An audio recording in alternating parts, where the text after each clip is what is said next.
England-San Marino comparison highlights work needed ahead of World Cup. Only San Marino scored fewer than England during this round of Nations League fixtures. It's not difficult to work out how many the tiny microstate mustered.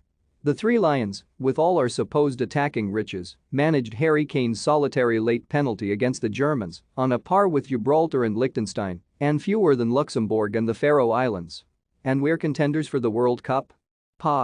Given this, with just 5 months to go before the plane departs, you might think boss Gareth Southgate is wrestling with a variety of issues up front.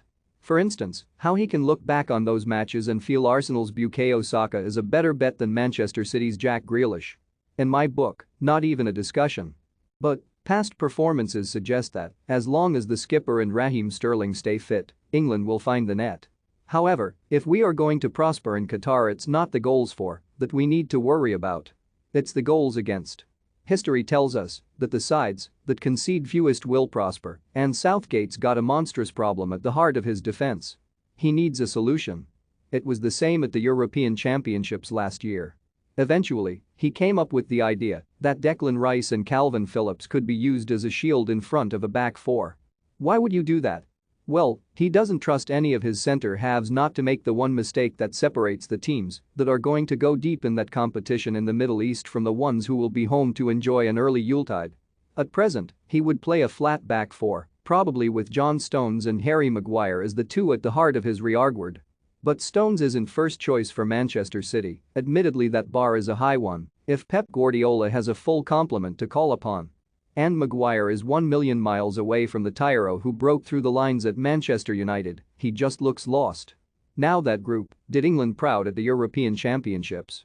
Not conceding until we played Denmark in the semi-finals. In fact, the Three Lions came away with the best defensive record in the tournament.